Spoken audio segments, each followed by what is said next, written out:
Welcome back to the Village Bonfire for another episode of the Wild Sacred Journey podcast. A podcast not just for your mind, but for your body and spirit too.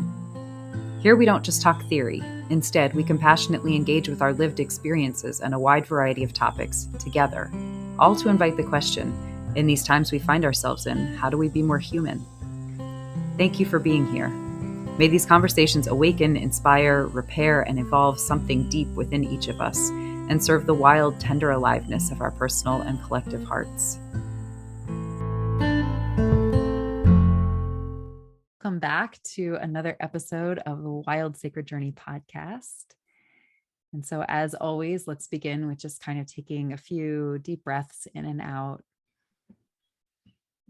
Feeling the need to wiggle my hips a little against my chair. Let my head and neck move.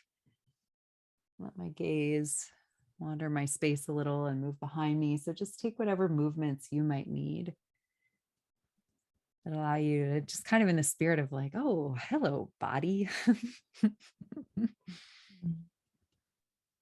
I'm finding as that kind of comes to me that there's almost this like silliness and this effervescence that's kind of there. And so that's my experience of my body right now, but perhaps yours is different. That's okay.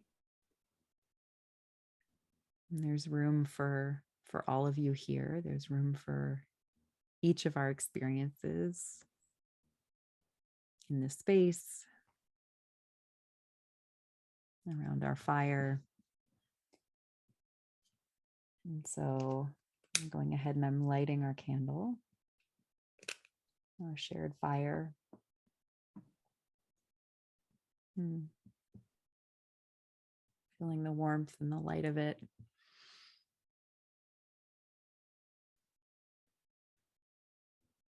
And the joy and the possibility of when we're together, when we're present together.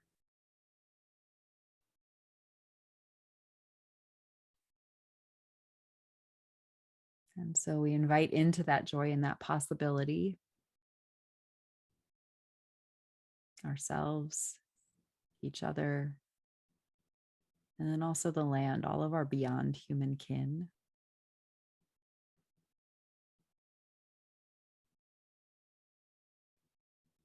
That feeling that we have when we're yearning for some deeper connection to the earth, to life, to each other. The earth feels that same yearning for us.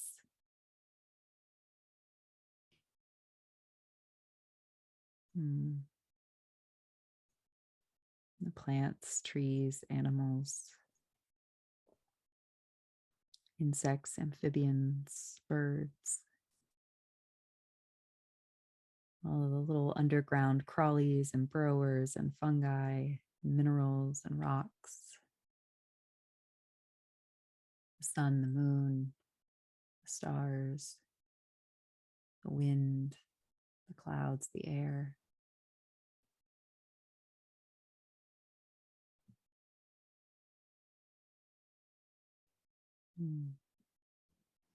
Geographical formations, all the water in all its different forms, mountains, forests, plains.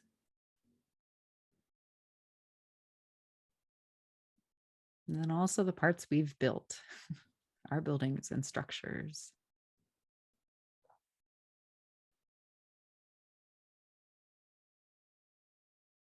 Our ancestors, the ones who have come before, the ones who will come after.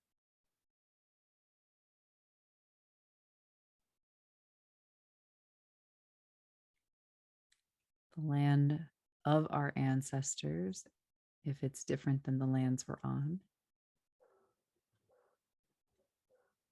And then the ancestors of the lands we're on, if they are not our ancestors, our direct lineage ancestors.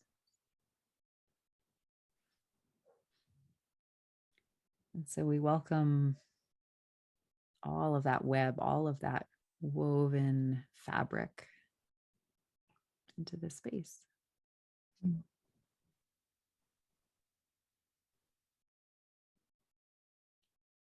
And so that feels particularly beautiful today. I'm excited to introduce you all to Amy, a friend and intuitive healing arts peer, who I met through some entrepreneurial spaces and have just come to just, I don't know, felt a connection, felt a connection. And there's, yeah. And it's interesting because I never have felt very called to work only with women. I have felt called to work with whoever wants to work with me. And Amy works more with women and with the divine feminine.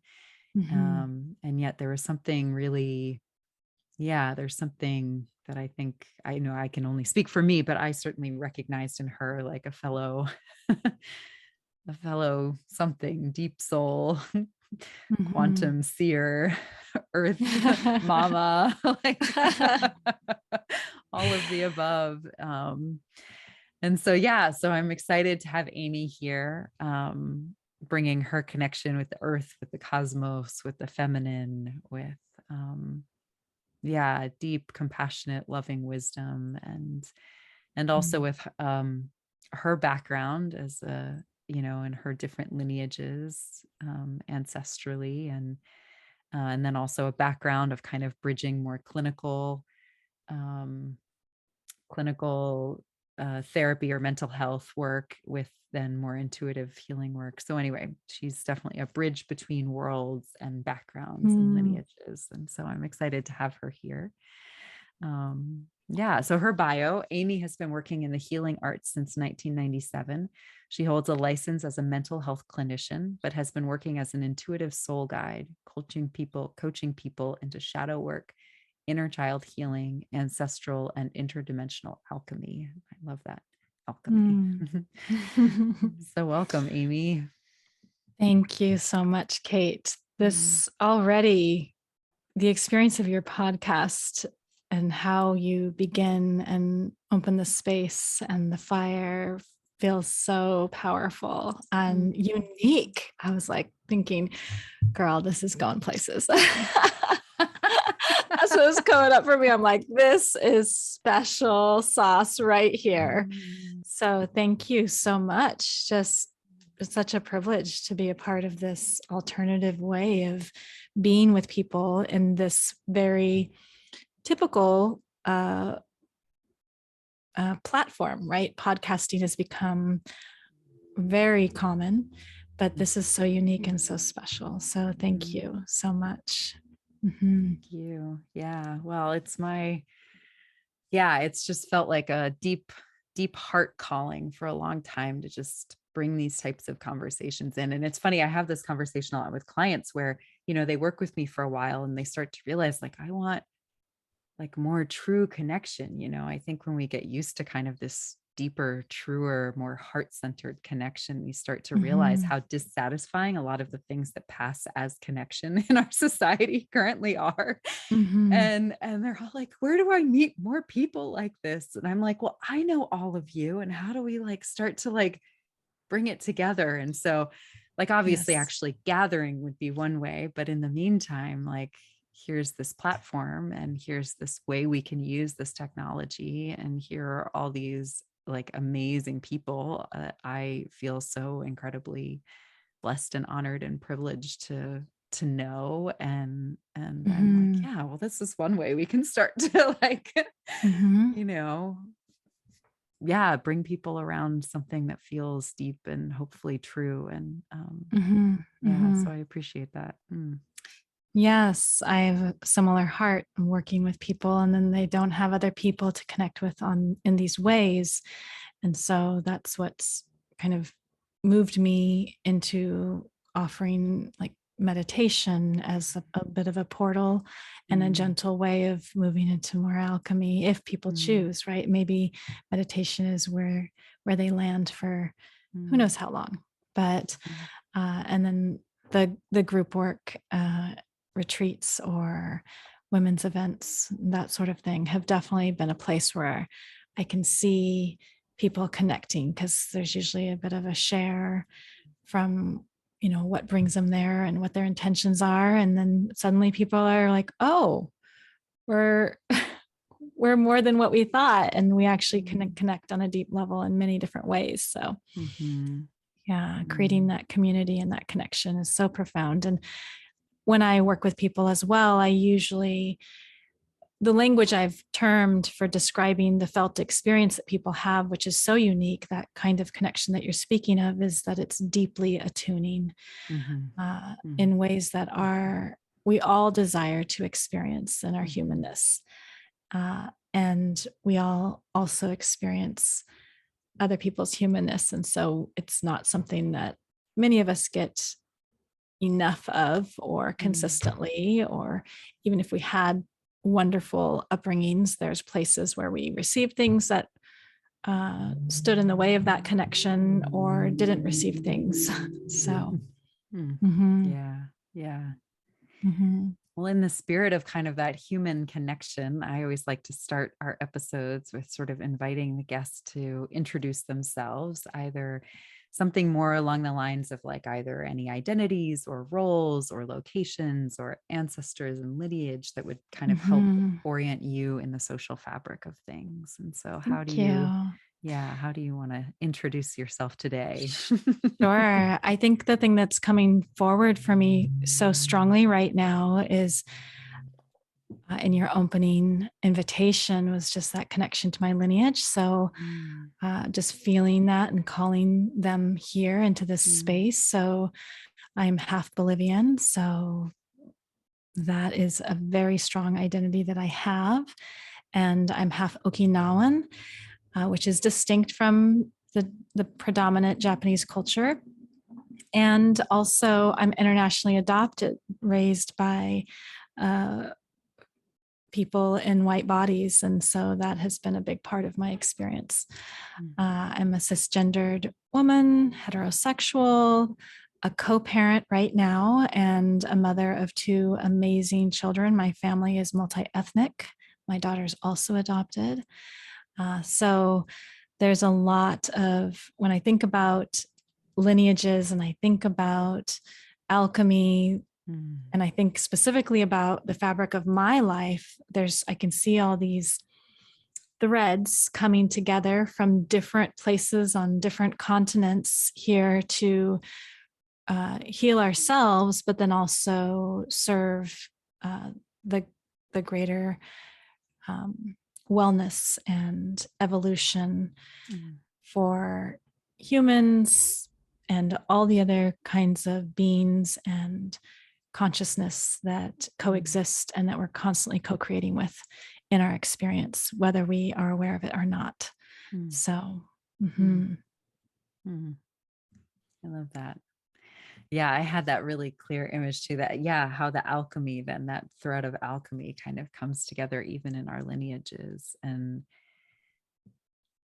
I don't know, it sort of got me thinking about, how rupture, and I end up having, this comes up a lot in conversations, both with clients and then here on the podcast, rupture happens, and like, that's just part of our human experience. And then, but we're also wired for repair, we're as wired for repair as we are for rupture. And so there's something too about, yes, there is systemic inequity, and yes, there are systemic things that we're sort of living in, and maybe at times working against, or working to sort of tip the scales more towards equity than inequity, in our lived experiences. And yet at the same time, I mean, the beauty of kind of that melting pot, that on the one hand, it can sort of homogenize and erase. And yet on the other hand, and there certainly have been elements of harm and violence like present in it. And yet at the other hand, like, how much it's actually like that biodiversity that then starts to actually strengthen the weave of the fabric and strengthen the possibilities for repair, and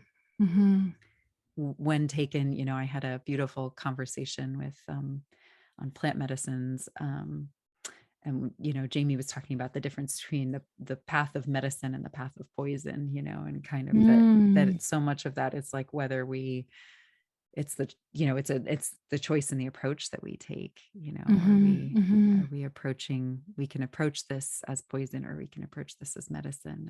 And it's really how we orient ourselves internally that makes that difference. Right. It's that intention that we can make with expanded awareness, right? Always becoming more aware so that we actually can align our intentions instead of working from those more unconscious patterns that have existed for lifetimes. Either our specific soul in many lifetimes, and also what gets carried through our bloodline and through epigenetics. And so, yes, the lens. And I love the idea of there is a deep acknowledgement and sitting with and being with that is necessary as we offer space for healing and reconciliation for oppressed and marginalized peoples or social groups. And also, like, there's a time in our lives where we come to a place where, are we going to hold on to that? And this is such a tender topic. I'm very aware of that. Like, but we're invited to release it for ourselves. And so that we can truly access the strengths and the wisdom and the redemption that's available to us, so that we can move into our fullest expression from those original places, and also the new. And so, yeah. Yeah, I'm curious if you're willing to share, because I think, what you were touching on right there, that distinction, like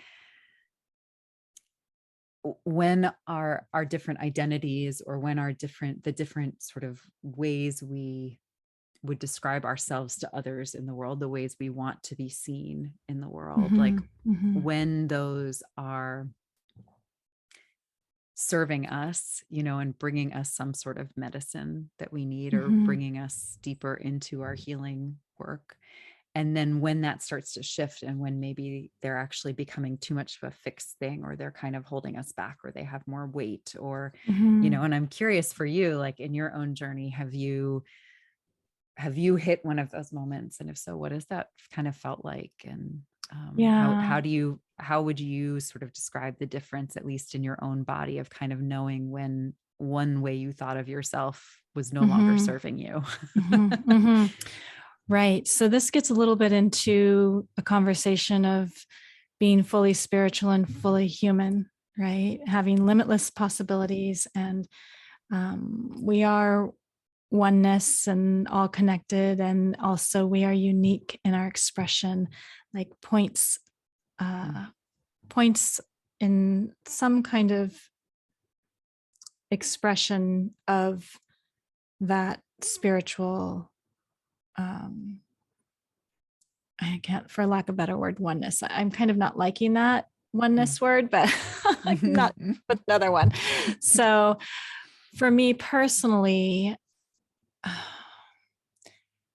a lot of my journey has been from the very beginning. When I moved from, the problem is my own mental health and my own life, which was what was focused on primarily when I did my own healing in a clinical world with a therapist. And that became less and less traditional. Then it moved into implicit areas of the human experience, like pre-verbal, in utero. Then it started very quickly. As soon as I moved into alternative healing, it dropped me into a place of ancestral and lifetimes of healing. And there was, it came ripping through me in deep primal wails and screams in ways that I had no comprehension, but it was more real than anything I'd experienced in terms of my own individual trauma, right?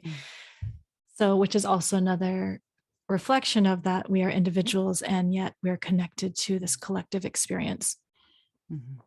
In terms of when I've realized that there's that shift that needs to happen, it's very subtle at first, because the more that I heal myself, the more integrated I become, and the more there is room for an awareness of the patterns, and also an awareness of what it is I desire as someone who gets to uniquely express herself and desires, and what I'm drawn to and how I feel in my body is such a big part of that.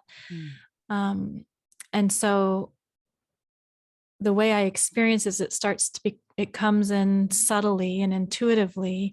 And then eventually I find myself in a position where there's, for me, a deep knowing. It just feels like a knowing that it's time. And I'm comfortable sharing this, even now I'm going through another layer of this in my personal life. And so I'm experiencing misguided energies from painful experiences in my life. I can feel them in my heart center. I can feel them in my solar plexus, which is our, heart is that bridge between the human experience and the spiritual. It's also like one of our biggest power technologies, because it's such a high vibration, right? And it's the center of unconditional love. And then the solar plexus, which I experience as almost like a beating drum at times right now. And that is in our human experience related to our perception and our identity as a unique expression. And so I can have that it's important to be with that trauma that's in my body, that's ready to be alchemized, ready to be healed, and to navigate it as wisely as I can, right? Because I can easily identify with it and then say things that maybe I don't want to say. Also be in alignment with my truth and what needs to be said that was never said, because there is a level of healing and moving energy through that kind of interaction, if you're able to do it in a way that is safe for you. But I can see on the horizon that it doesn't serve me to stay in this, because this isn't actually me, right? This is me and my unique experience, and it isn't how I'm used to feeling, because I'm used to feeling just an abundance of love and playfulness and creativity, and my heart just feels open and radiant. And that comes through in my work with people and my relationships. It is more difficult in family dynamics oftentimes, which is where the real work is. And so it's in my awareness that is coming, and there's grace for navigating what's here and being with this and loving, not judging, and loving that this is here in my body. And I can see that I will be making that decision very soon and it doesn't erase the past. It doesn't deny the past. It doesn't disqualify any misguided actions or energies or patterns. But what it does is it frees us into our own truth and our power, which is really, when I say our truth, there's like our wounded truth that is important. And then there's like our eternal truth, our infinite wisdom. And so that's an example of navigating that experience, which is both spiritual and both very human. Yeah. Thank you. Yeah. I know that's something, that people sort of grapple with, that we all grapple with on the journey, is like that place of, and that's part of why for me in my own work, I've even started moving away from the word healing as much as possible, because I just feel like that's gotten so much baggage attached to it at this point. And I've started moving towards more using the word wholeness, or, the process of remembering our own wholeness rather than the process of healing, because there is something, even when we say the word healing, we're sort of assuming some part of us is broken, or needs fixing, or, and I know how easy it is from my own experience. I hear you describing it just now and what you're sharing, I hear it with clients all the time, that there's it's so easy to slip into, when we're used to knowing how we feel when we feel at our best, and when we're sort of operating at our most optimal, most whole, most like loving, expansive Mhm. place.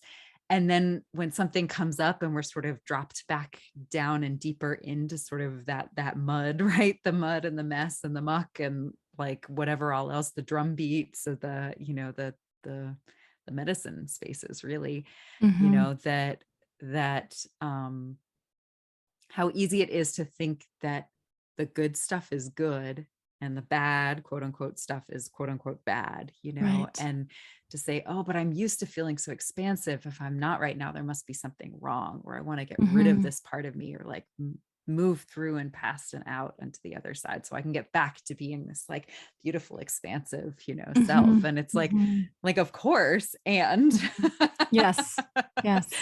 and so, yeah, I mean, I so appreciate what you were sharing, because it really gets, I think, at the heart and the crux of kind of this human spirit journey, which is like, what is it to be both fully embodied and fully human, and then also to be this like infinite quantum frequency of love, Mhm.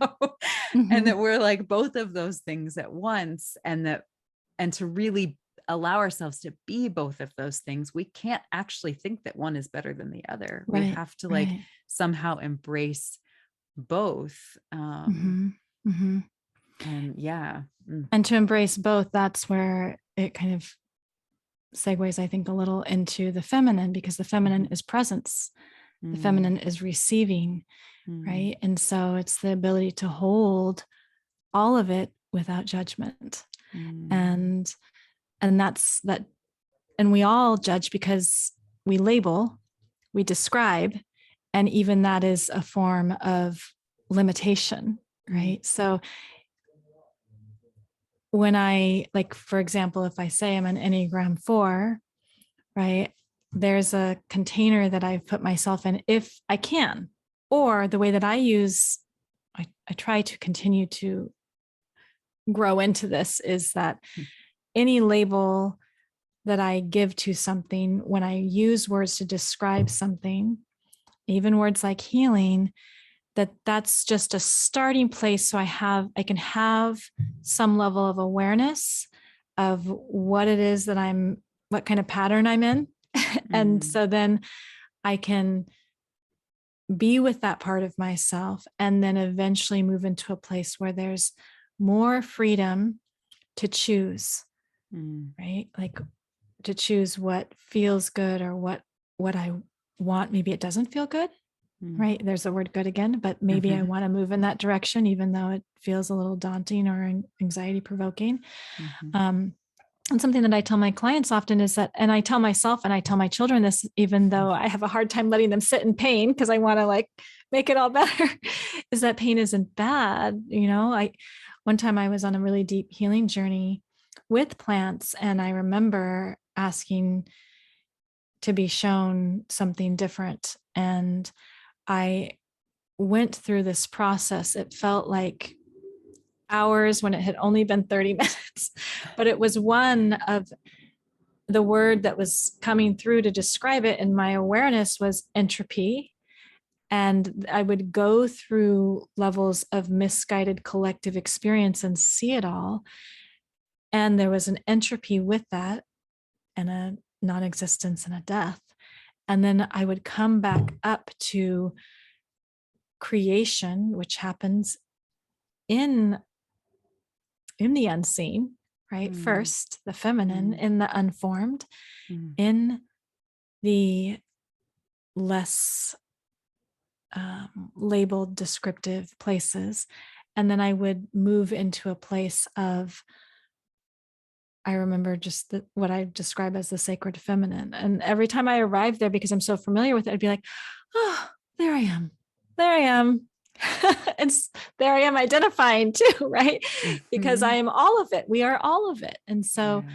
yes, I love how you're moving towards this description of recovering or returning or remembering wholeness, because we are already whole, and part of the whole is both and, Mm, not mhm, one or the other, but it is our mhm, the way that our minds work is to categorize so that we can understand, so then we can navigate it the best we can. So it's constantly creating little systems in our minds of judgment. Yeah. And we need that to operate as humans, and we need that level of organization. But we get really identified with those thoughts and stories and programs. And we're also passed down many different ideas from the people that raise us and from the people that raise them. So, yeah, that example you gave with sort of the Enneagram, you know, and yeah, I like to do that too with sort of, because I think actually the gift of identifying ourselves with some sort of category or some sort of meaning making, some label that then we've collectively attached a certain level of meaning to, although again, each person sort of interprets that slightly differently, you know, that kind of gets into, this thread that I was having a conversation with somebody the other day. And what was coming up was that, we communicate actually not to agree, but to understand, that the point of communication is not actually agreement, it's understanding, you know, deeper understanding, deeper connection. But and so taking, you know, anytime we have sort of some sort of role or identity, you know, and we label ourselves as that, whether it's our sexuality, whether it's our gender expression, whether it's our, you know, our ability level, whether it's, you know, whatever, race, religion, you know, whatever it might be, right? Anytime our Enneagram number, our human design thing, our astrology, you know, signs, like whatever it is, there's like a collective, some sort of agreed upon understanding of what that means. And then through that, we can kind of lean into it and also kind of push off of it to start to figure out like actually what feels good and right in our body, and what parts we want to take and what parts we want to discard. And through that, we kind of start to come to know more who we are and like how we actually need to operate in the world to feel best, or how we long to be seen by others. And so therefore how we might then ask people, hey, can you witness me in this? Like, or, hey, when you say that to me, I'm sort of hearing that you're not appreciating this part of me that wants and needs to be appreciated. And so that part of me is feeling like quieted or erased, or, you know, and so it's not so much that we want these identities as like a resting place or like a home that then might become sort of this fossilized thing, but it's more, for me anyway, it's like there are these beautiful invitations to start to look at what have I assumed about myself, either because I've been taught by others or because I've just never questioned it, and this is kind of what's considered normal in our overculture, that maybe doesn't feel true, and what have I, you know, and how does that affect how I see others and relate to others? And, you know, and is there something in this that I want to change? And is there something in this I want to give voice to or be witnessed in? And then, you know, maybe even then within this group, you know, that I'm kind of leaning into a little bit more, the other people who identify as this, you know, with me, like maybe I don't actually agree with all of them on 100% of the things. And so, you know, if I kind of push back, if I notice myself in that place of judgment, like one of my teachers said, and this was such a helpful reframe for me, because I felt like through yoga and meditation and stuff, you sort of hear this message a lot that judgment's bad, quote unquote, bad or wrong. And, you know, we need to move past judgment. Right. And she said, judgment is just showing you that something you're seeing isn't for you. And I'm like, oh, that makes so much sense when you say it like that, you know? And it's so true. Like, I mean, for example, if I saw someone walking down the street with like a weird tattoo that I wouldn't want on my body, like probably how my brain tells me that I wouldn't want that tattoo in my body is something along the lines of like, oh my God, what a stupid tattoo. I can't believe anybody would get that. Right. Like at sort of my most human and my most messiness, that's usually how my brain sort of responds to things that aren't for me. And then if I step back from that and I'm like, well, good for them, for like, I hope they enjoy that on their body. And how interesting to know that that's not for me, you know, and like, I would never want that. And like, okay. And so, yeah, I think when we've reframed, and so that idea of like using things to kind of lean into and also kind of push off of to help us figure out who we are, yeah, when judgment comes up, it's an invitation for us to either notice that someone else is making a choice that wouldn't be right for us, or, sometimes too, judgment is also actually a disowned part of ourselves that we might need to look at and sort of see what's going on there. But yeah. Yeah. Yeah. What comes up for me when you say that, because I was really judgmental when I was an evangelical Christian, which is how I was raised, that I still received and intuited a lot through that religious system. But I also got very caught up in a lot of legalism and judgment for over the first half of my life. And that probably also was a function of some of the trauma that I'd experienced, and that provided a level of safety and control, perceived safety. But every once in a while, I'll find another piece of that. And this also applies to patriarchy and the feminine. But one example that comes up is there was someone on Instagram, and I really liked her posts, and it just resonated very strongly. And being raised a Christian, when someone used the word witch, this is many years ago, but I was like, oh, I don't know, actually, judgment, right? And, I didn't unfollow, but what I tend to do when I notice judgment, and I'm aware of it, because there's plenty of judgment that I'm not aware of, is that I notice what it feels like in my body. And I take a step back and I get a little curious about that. And that has helped me sometimes even just in the moment, making a different shift. Like for example, with the woman that would call herself a witch, it was a not yet. Oh, that feels uncomfortable. It's a not yet. And there are definitely times where like, well, that doesn't resonate with me at all. And so great. I'm glad it resonates with you, and that's something that you want to explore, that you're curious about, or that you want to do, as long as it doesn't do any harm to people, right? Then I can just step back and let, in some way appreciate that kind of biodiversity and unique expression that each person has. And then other times there is a judgment that I discover that is really connected to something like a missing part of myself, right? Like you mentioned. And then when I step back and feel into that and kind of connect to it intuitively, then I can feel, oh, there's actually a pretty strong sensation here. And then it gets curious, is that mine? Is it theirs? Like kind of navigating that whole path. And as an empath, and then eventually, if it is mine, it sticks around because it's been activated. It's been remembered, right? Because it's asking to come back to wholeness. And so then I do that work, and then I see where I land afterwards. Sometimes it's been a radical shift in the next moment. So, yeah.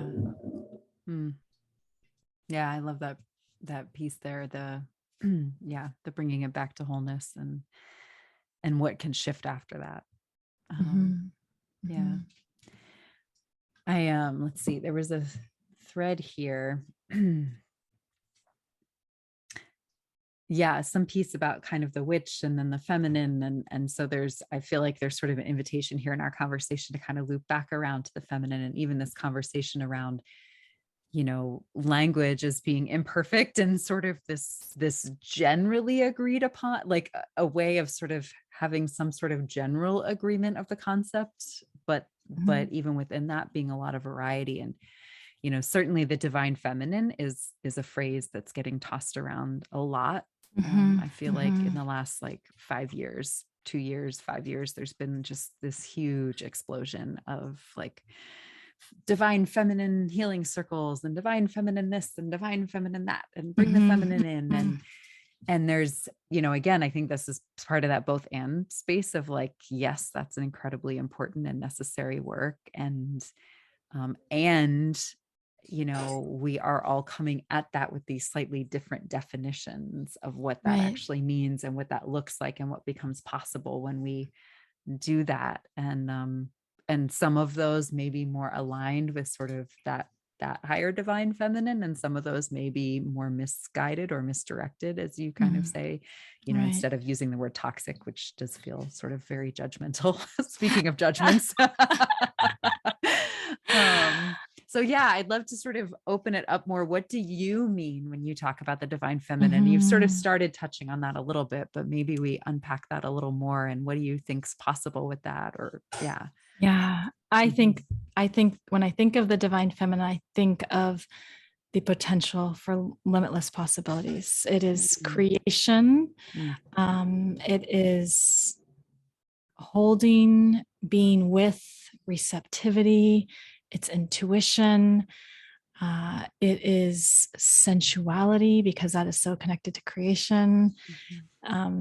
Sexuality, although that might be a little off there, but it definitely informs our sexuality in some way, no matter what people identify with outwardly in their life, because everything comes from a creative point. And so that's what I think of when I think of the divine feminine. I think of, but it's not limited to just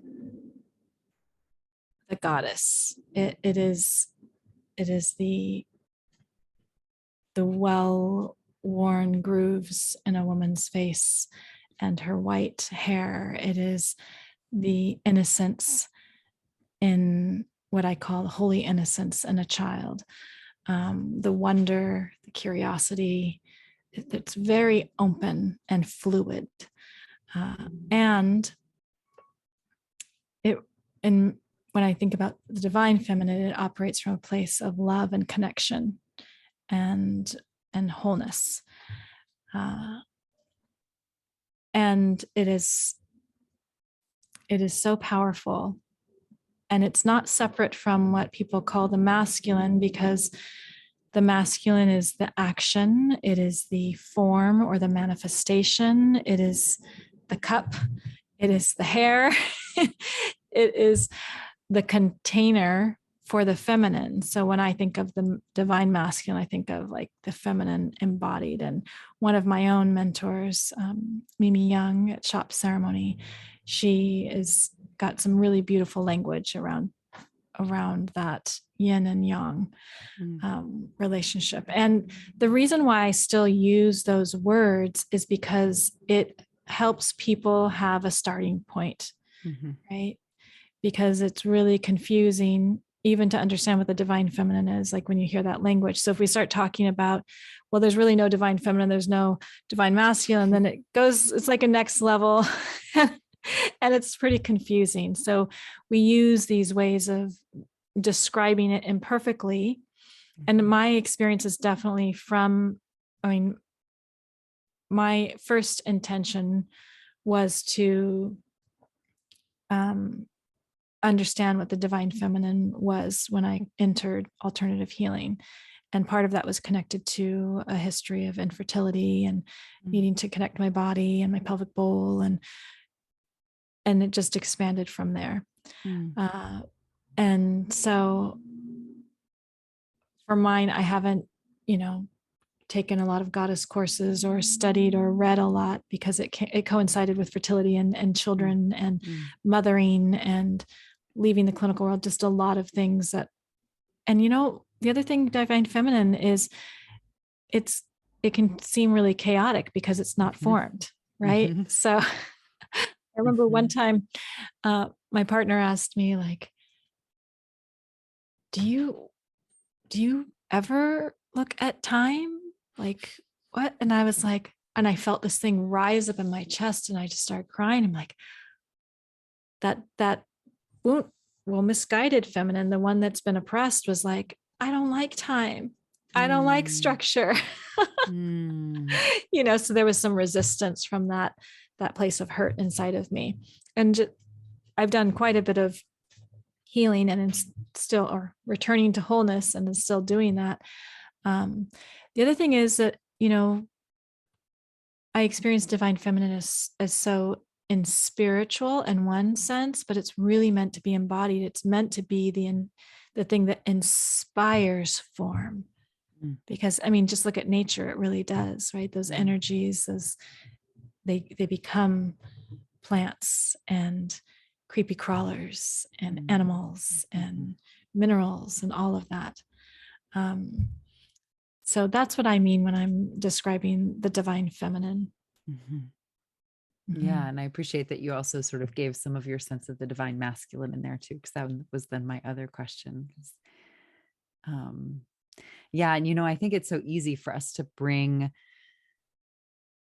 our cultural ideas of gender to those terms when we first start to kind of approach them. And that's where I think some of that misguided understanding of those energies can start to come in, and I hear that a lot. There's a lot of rhetoric around like, oh, the feminine is just very passive and receptive and loving and nurturing, and the masculine is kind of that manifestation but also like manifestation from that like hustle perspective, like that sort of very like capitalism, like over culture hustle perspective, and yet there's very rarely this sense of like conversation, I feel like, where the masculine is also loving and also capable of holding, and it's like when we've been in the presence of a great male masculine like spiritual teacher, and there's this and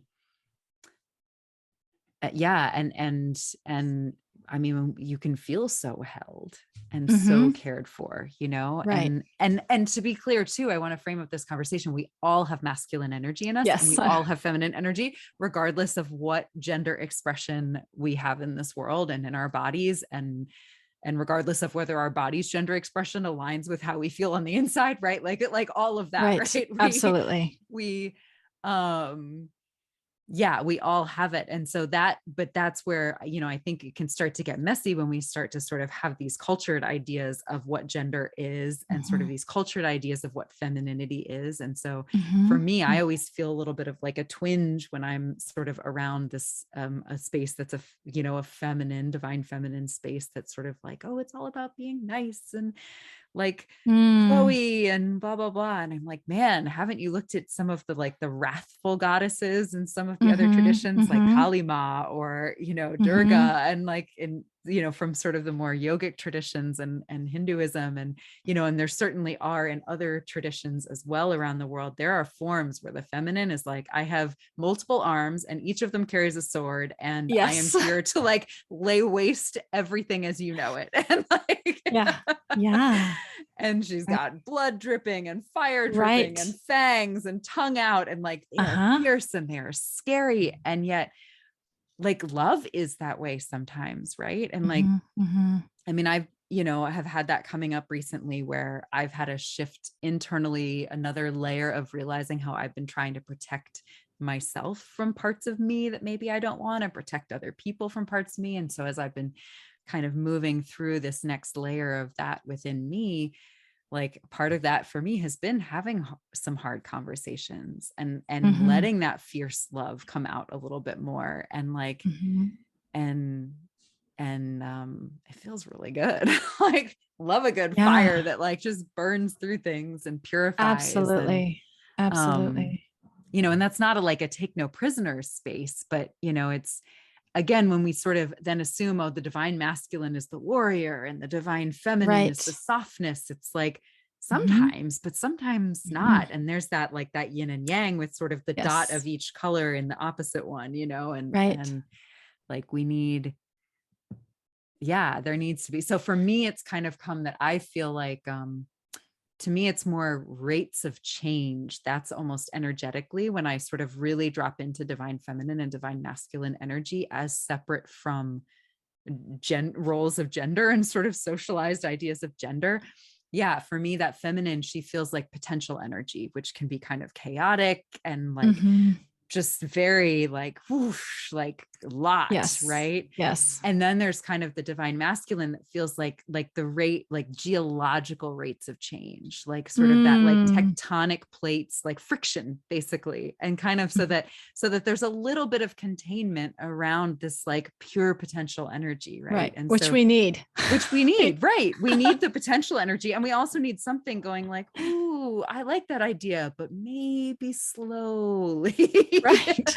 Like, and because otherwise we just have unchecked growth. And as we see in like cancer, as we see in capitalism, as we see in like these other forms mirrored back to us in our world, like unchecked growth is not helpful. We need, and that's where we have life and death cycles too. And so that sort of feels like all part of it. But anyway. Yes, I definitely resonate with what you're saying. And one of the things that's come up for me more recently in my journey as I'm going through another layer related to the feminine and the relationship, the reconciliation with the masculine, is that in a misguided way, to some degree, my masculine energies I've discovered that has been carried forward through my lineage and through a woundedness has been one of attainment still, like it's outside of me rather than containment, which is it's inside of me already. And with containment is this idea, because there's these boundaries of our bodies, of it all around us, right? And then there's spaces between. And I'd say for the first time really connected more to that like fiery, this is my truth, and also energetically kind of invoking Kali pretty regularly. I'd say for the last 6 months, I sing this chant from this song, and every time I do, whether it's from working with a client and kind of having some of that to take away with me, or from an interaction in my personal life or something that I'm growing through, if I invoke that, it's so powerful. And I find myself returning to myself. Like it's just, it's almost like it cuts through the threads that are trying to, I don't know. I don't really want to say capture. That's not the right word. It cuts through the bullshit. Let's just say that. Like it cuts through all of that. Yeah. And then I'm like, oh, there I am. And that it is misguided for the feminine to stay quiet, to just let anything fly. That's misguided. That's, to me, in my perception, that is more of that fawning or frozen state that comes from living in human imperfection and painful experiences from relationships, from natural disasters, from whatever it is. And so it's really important for that feminine to connect to the voice, to connect to the fire, the fierceness. And then it gets into be like, well, what is feminine? What is masculine? It's like all that stuff starts to get kind of fluid, right? And for me, as I see and experience relationships and clients and friendships where, identities are becoming more fluid in terms of how people express themselves with gender, I'm like, well, of course, because that is collectively what we're going through, right? And also with ancestral healing and trauma, there is a lot taking place as we kind of evolve into this less separate, but a deep reverence for each other and our uniqueness. So I don't want to say separate like it's a melting pot, but I mean like there's a deep reverence for the other. And the way that I experience the feminine, the masculine, or the way that it's been shown to me is that it's a deep love affair and that in a dance, and that the masculine, it is inspired by love, and becomes fierce. But is it the feminine or the masculine? You know what I mean? Mm-hmm. So it like, what is the intention? And it's okay if it starts off in a way that is from a wound or from something that was misguided.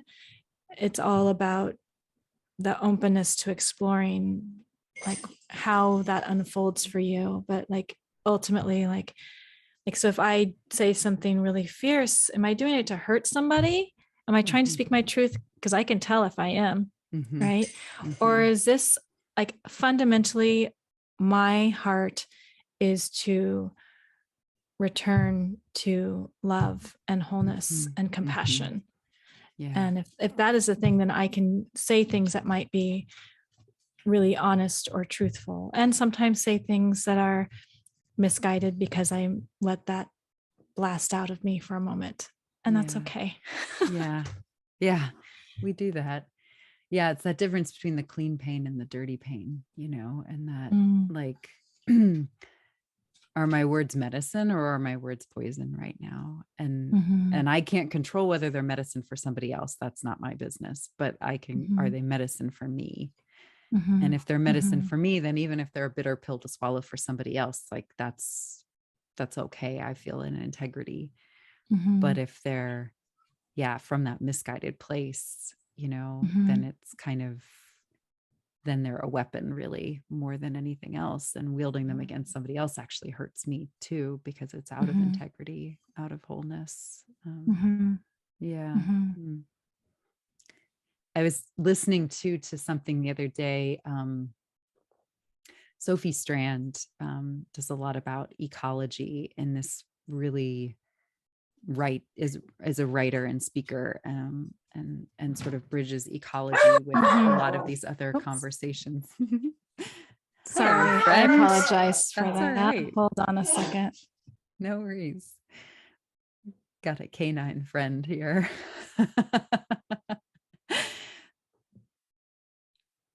Yeah, so we're just giving it a moment here. Speaking of life happening.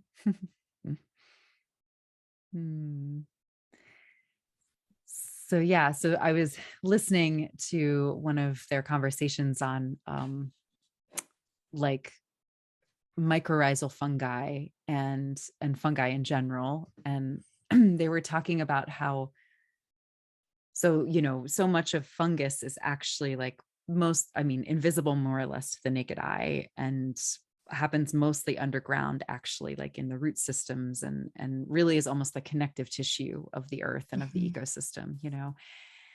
Speaking of like the social fabric being the connective tissue of our like collective human experience, then we kind of have like the fungal fabric, right? The connective tissue of sort of that below ground piece. And so Sophie was saying that mushrooms, or at least what I was understanding from what Sophie was saying, mushrooms are actually the mushrooms that we see above ground. The fungus can determine almost what shape and color it takes, what form it takes, based more on the environment that it's in and what it needs to actually, the mushroom we see above ground is actually is reproduction in action. So it only creates that when it's time to reproduce. And that then it can take whatever form and shape it needs to based on the ecological system that it's in order to optimize for reproduction, right? And I'm like, first off, fascinating, so cool. The nerd in me was like, what? But then I was also like, as you were talking, I was even thinking, and sort of that, because it's the same. Various of my teachers from different lineages have all kind of pointed to the fact that the universal frequency is actually love. And that all of creation is actually, like, in many ways, this manifestation of sort of the loving union of divine masculine and divine feminine energy, And so I was thinking about, I was like, what if we are the mushrooms in this sense? We are like a reproductive act, an act of creation and reproduction, like in process.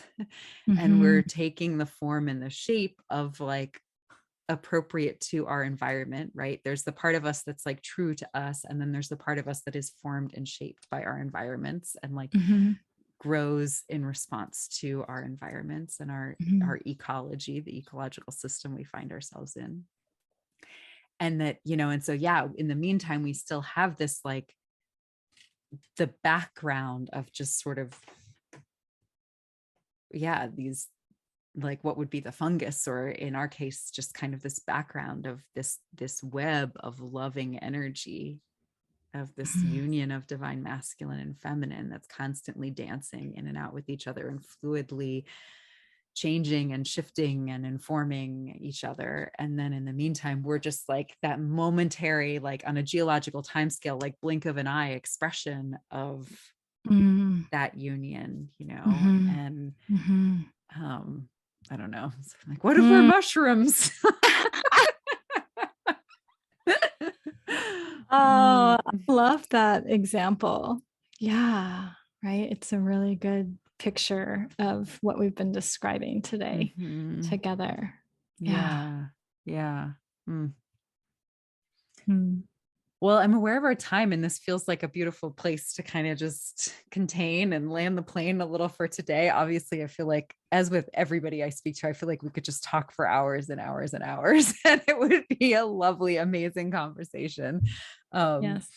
And it's funny, I've been aware too, I sort of some of my earlier conversations where I got so excited to be talking that it just kind of kept going. And then it was like noticing as I was listening back to them before airing them that I was like, ooh, that would have been the moment to land the plane, Kate. Like it's time to get better at doing that. Like here's a landing spot and here you were flying by it. And so I'm working on, speaking of that sort of that containment, that energy of sort of healthy, kind, compassionate, good feeling containment. Bringing us in here. So with that said, I would love to give you an opportunity, first off, if there's any last pieces that you feel like you want to speak kind of to sort of help bring our conversation to that place of containment today. I want to invite that. Sure. I'd say that the invitation I have to anybody listening, anything that sparks your curiosity, to pay attention to that, to pause and maybe feel what that might feel like in your body, if you can feel your body, or just notice what comes up for you. And if there's something that is kind of calling to you, or if your body is speaking to you about a specific aspect of what we're talking about, to be with that, because there's potential there for your own evolution, for your own journey towards wholeness. And whether that's, you know, creation and the way that feminine and masculine dance together, and or if it's something about a misguided aspect of the feminine, or if it's something in the culture that you identify with, or your lineage that has been oppressed. Because we are so powerful, and when we give something attention, we are creating and co-creating with unseen things. And so when we give attention to it, if we decide that that is something that we want to recover, reclaim, or move towards wholeness in, that is such a powerful launching point. Like if you're there, actually, there's already things in motion. And so just wanted to give something to the people that find themselves around this fire, an opportunity to take something into their own practice if that feels aligned for them. Yeah, I appreciate you doing that. Yeah. Because we covered a lot of territory in our conversation today. And so, yeah. and yeah, I do often, and I usually close out each episode with just sort of inviting some beginnings of integration and awareness. And so we'll just let that process start now, because you so beautifully named it and sort of started inviting us into that space of, yeah, noticing what's calling, noticing what's speaking, noticing what felt challenging. Maybe if anything felt challenging, and just be with that. And yeah, seek out professional support or professional mirroring if you need that. That can be part of the process. We're not meant to go through all of this alone. And so then, yeah, I would love for you, Amy, to share anything you feel like you want to share about your business, or how folks work with you, or where they can find you, or how they can connect with you. Sure. I'm at Instagram as Amy Rachelle Intuitive, and I have a website that's amyrachelle.net. .net's very important. There's a naturopathic doctor that's .com, so that distinction is important. And I offer in-person events. The next one, if you're local to the greater Seattle area, is called Lotus Truth, and it's about bringing back the power of your truth through practices that are intuitive, and through witness and belonging, and being able to discern what your truth is, what you want to carry forward, but also be with what has been and is, without discarding it or bypassing that. And then virtually, November 2nd, I will be offering experience that's more connected to what we carry forward, how we're the manifestation of our ancestors. And with that, there's also intergenerational trauma, or even like energetic patterns that have been woven into how we experience our lives. And that is called In the Blood. And that'll be available on my Instagram handle for registration, or if people go to amyrachelle.net. Okay. Lovely.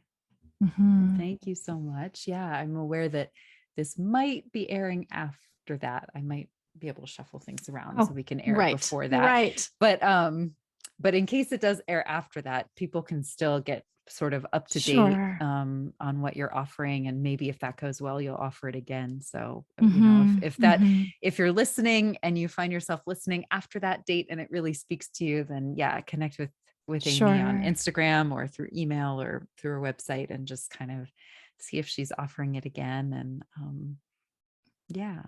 and I do offer one-on-one sessions as well. So there's many different ways. So yeah, beautiful. Yeah. And Amy and I sometimes swap sessions for each other. And so I can definitely testify to the beauty and power and depth and groundedness of her work. And also that, that like for both of us, I think, that because we are really in this intuitive space, we really, both of us meet you where you're at, and so a lot of different tools to pull from. And so each session is very different depending on where you are and what you're needing. And so, for folks who are used to my kind of work, that's Amy does it similarly, and vice versa. So thank you. Yeah. Well, lovely. Well, thank you so much for being here today, Amy. Thank you for having me around your fire. Yeah. So let's go ahead and all of us just kind of take a few deep breaths in and out. And again, just tune in. We tuned in as we entered around the fire to what we were kind of bringing into the fire. And so now, even if we just take just one thing, that's the beauty too of these podcasts. We can always revisit them later if we need to. And each time we might hear different things, or different things might land in a different way. And so I just invite you, take what's the one thing that really awoke something for you or in you that you're going to take with you.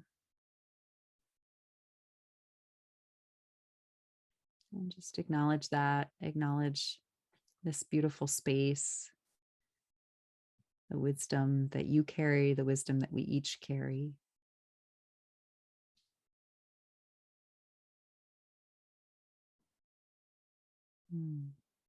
I really felt our ancestors present as I said that. And so with deep honor and gratitude, we move away from the fire for this moment, knowing that we can always spark it awake and come back around again next time. So thank you so much, everyone, for tuning in, for listening, for supporting. And as always, share, rate, like, subscribe, whatever. All of that just kind of helps us spread this conversation and keep it going. And so thank you, everyone, and we'll see you next time around the fire.